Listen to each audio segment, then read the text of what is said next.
If you arm wrestled a chimpanzee, who do you think would win? A chimpanzee, obviously. That much is certain. But put them to a throwing contest, and things look very different. After a full month of training, the best a chimpanzee could manage was a top speed of 32 kilometers per hour. Yet even an elementary school kid can throw a ball at 100 kilometers per hour, nearly 3 times faster. So if chimps are so much stronger, why does this happen? Now, to be fair, we should acknowledge something. Even if a chimp just lost a throwing contest to a 12-year-old, humans are still, in general, physically weaker than chimpanzees. And that's where things get interesting.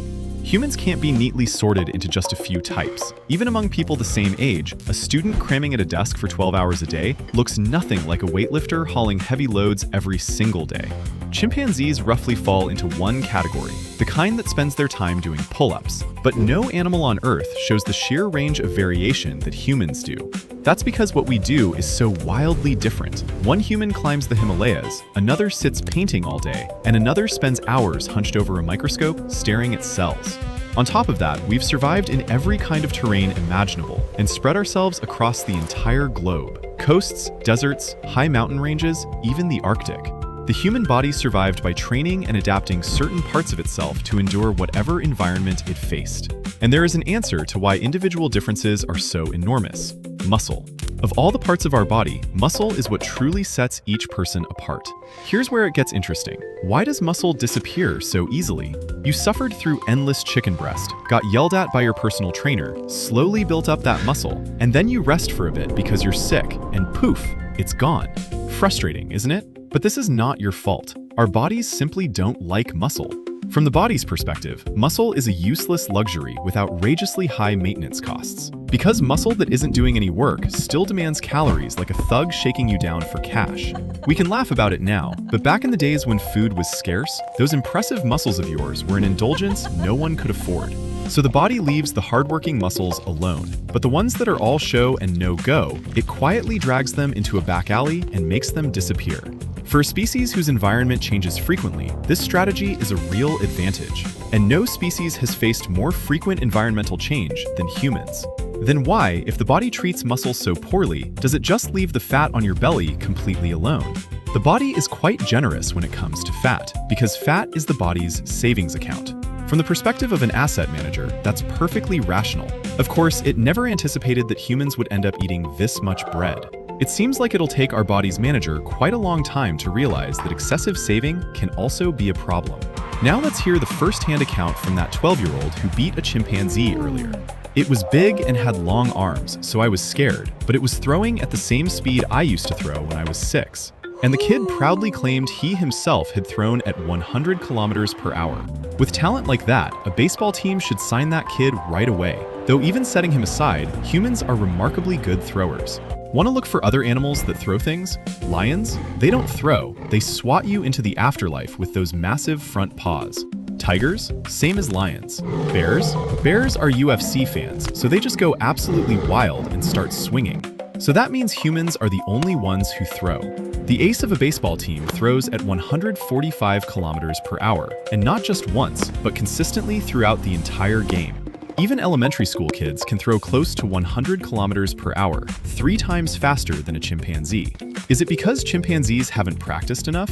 No. A chimpanzee could spend an entire month training before the game, and it would still lose. The reason is clear. In 2013, a Harvard research team filmed baseball players' throwing motions with 3D cameras and revealed that our shoulders are truly extraordinary. The human shoulder works like a slingshot. When you pull your arm back before a throw, the tendons and ligaments stretch like rubber bands, storing up a powerful burst of energy. And the moment you release, that energy spins the shoulder like a motor at 9,000 degrees per second. It's the single fastest motion the human body is capable of. And to use this motor, 3 specific conditions must be met. First, the waist needs to widen to allow for a greater twist of the upper body. Second, the shoulders need to drop lower to allow the arms to swing further back. Third, the bones of the upper arm need to rotate outward to increase the range of motion. And 2 million years ago, Homo erectus had all of these traits. And right around that same time, evidence of hunting increased dramatically. Once they became capable enough with their shoulders, these equipped hunters were finally able to bring home meat. Let's put this all together. We have no fangs, no claws. We had no choice but to hide from the fiercer creatures that surrounded us. but humans developed long-range capabilities and could finish a hunt from 10 meters away. It's more accurate to say that humanity's first ranged weapon wasn't the spear, it was the shoulder. And then there's racing against a horse.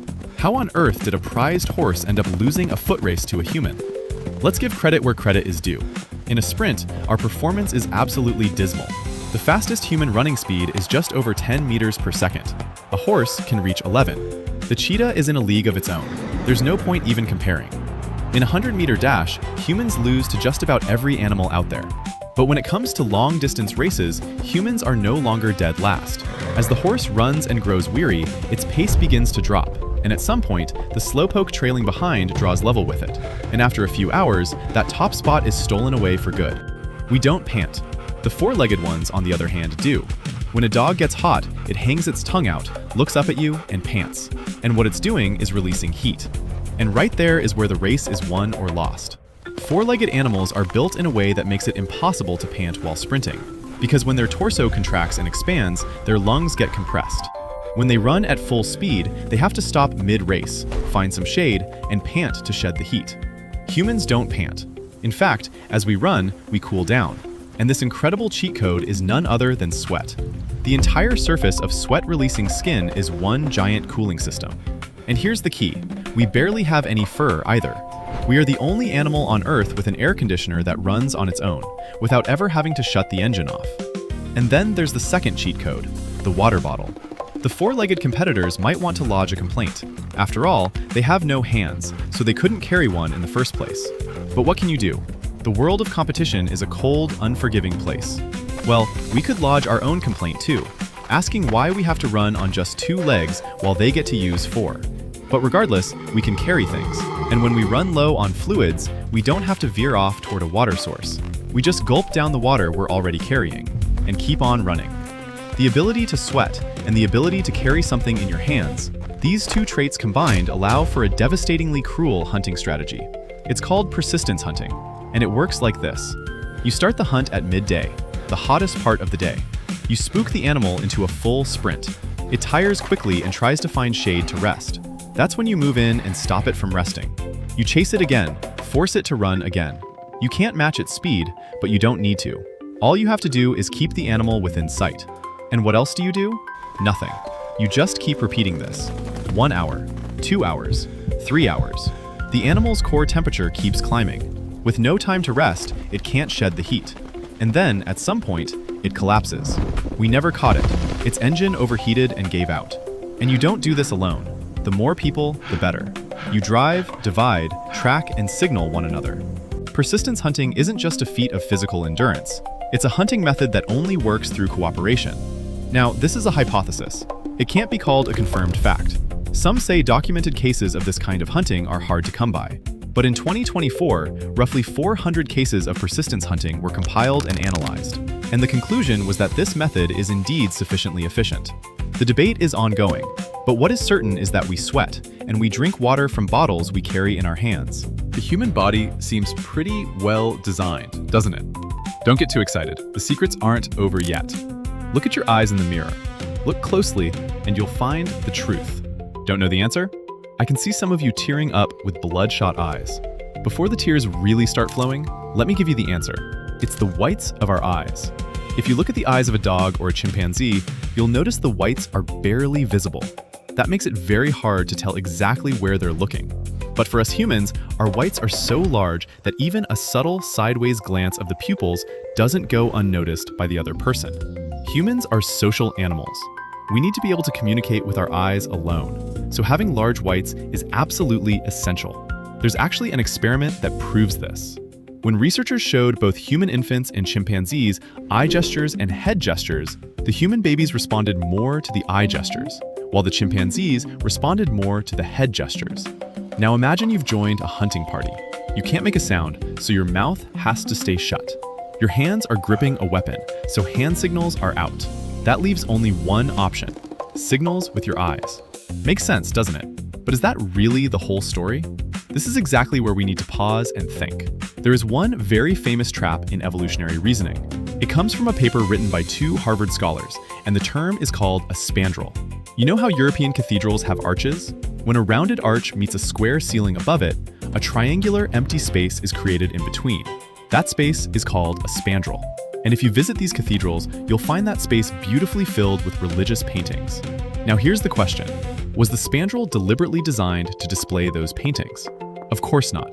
The empty space simply appeared as a byproduct of building the arch. And rather than leave it blank, someone picked up a brush and filled it in. Along similar lines, there's an optimistic philosopher in a famous novel who says this: "Why do we have noses? To hold up our eyeglasses." Those of you wearing glasses right now, you're smiling, aren't you?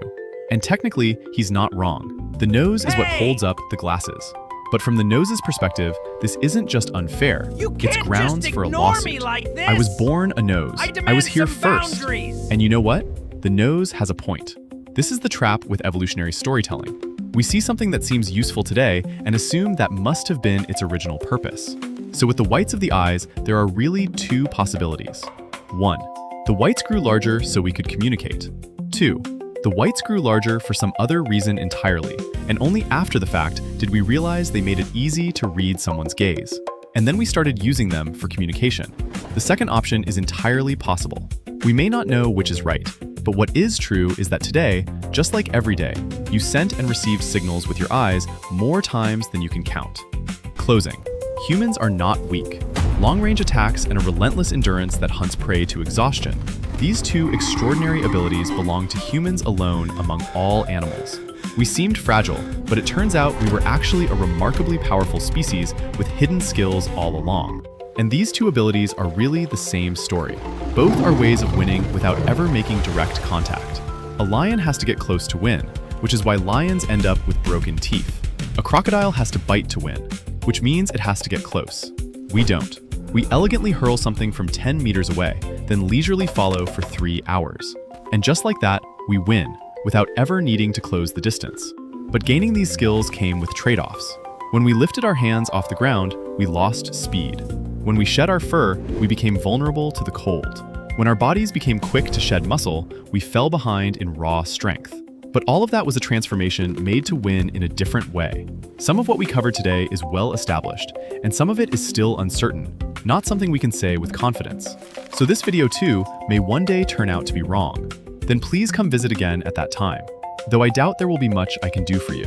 If you enjoyed this, don't forget to subscribe and hit like. This has been Battle Wild.